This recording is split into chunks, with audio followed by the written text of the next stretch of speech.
రపుంజల్ మరియు paper prince magic. ఒకానొకప్పుడు పచ్చని పల్లెటూరులో రపుంజల్ అనే చాలా అందమైన అమ్మాయి ఉండేది. చాలా దూరం నుండి వస్తున్న ప్రిన్స్ రాబ్ను స్వాగతించడానికి ఆమె తన గుర్రంపై అడవిలోకి స్వారీ చేసింది.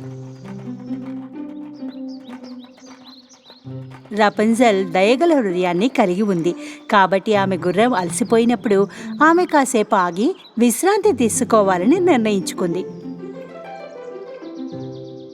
రపుంజల్, నేను డ్రాగన్ డాడోని నవ్వించగలిగినప్పుడు నాపై ఉన్న శాపం నిజంగా విరిగిపోతుందా?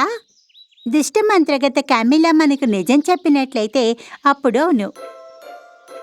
వారు విశ్రాంతి తీసుకున్న తర్వాత రపుంజల్ క్లాప్సీ కలిసి మళ్లీ ప్రయాణం కొనసాగించారు. ప్రిన్స్ రాబ్ రపుంజల్ను చాలా మిస్ అవుతున్నాడు. వారి కోసం వెతుకుతున్నాడు. నా ప్రియమైన రపుంజల్, నువ్వు ఎక్కడున్నావు? అదే సమయంలో యువరాజు ఎవరో సమీపించడం చూశాడు. అది రపుంజల్ అని భావించి అతను అరిచాడు. హే హుహూ, నేనిక్కడున్నాను రపుంజల్. హే. కానీ అతను పొరపాటు పడ్డాడు. అది రపుంజల్ కాదు, అది కామెలా, దుష్ట మంత్రగత్తె.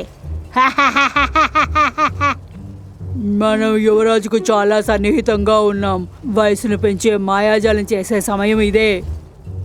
ప్రిన్స్ రాబ్ను సంప్రదించే ముందు కామిలా తన ఎగిరే చీపురు నుండి బయటపడింది.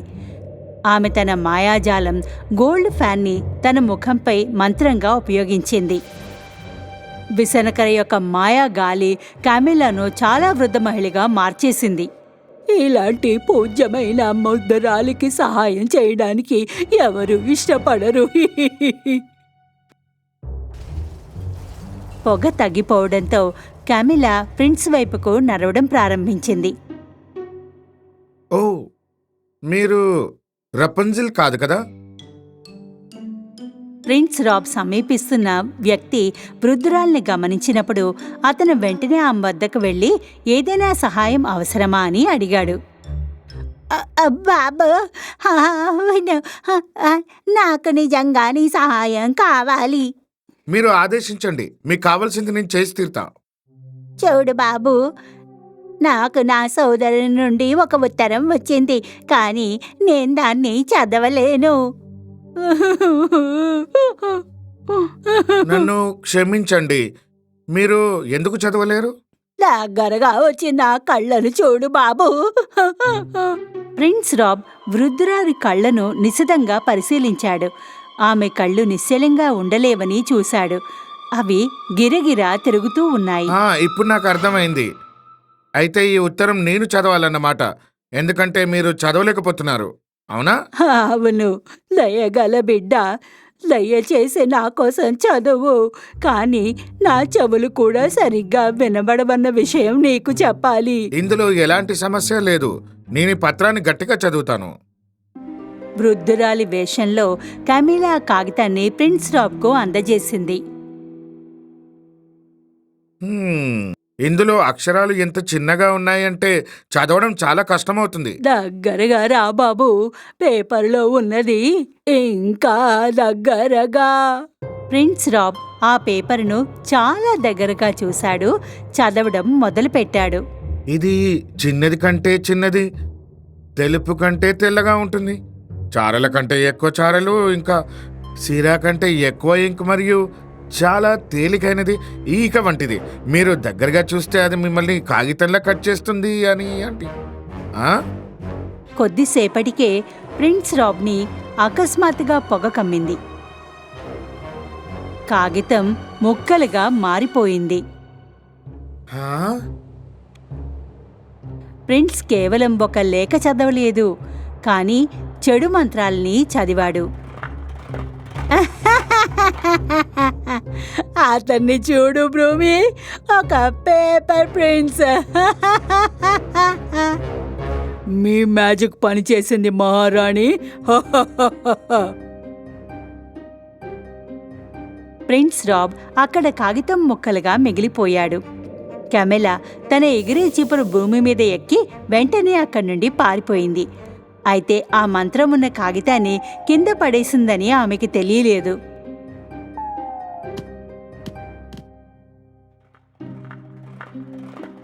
కొద్దిసేపటిలో రపంజల్ చివరకు ప్రిన్స్ రాబ్ వద్దకు వెళ్ళింది. రాజకుమారుడి ఆకారంలో ఉన్న కాగితాన్ని చూడగానే కంగారు పడింది. యువరాజా, ఏం జరిగింది?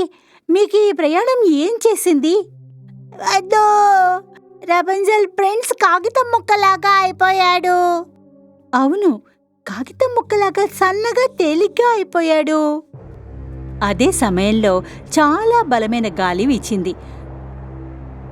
ప్రిన్స్ రాబ్ గాలికి తట్టుకోలేక గాలిలో కాగితం ముక్కల్లాగా గాల్లో ఎగరడం ప్రారంభించాడు. ఎందుకంటే ఇప్పుడు అతను ఒక కాగితంలాగా అయిపోయాడు. అయ్యో వద్దు, ఈ గాలి యువరాజును దూరం చేస్తోంది.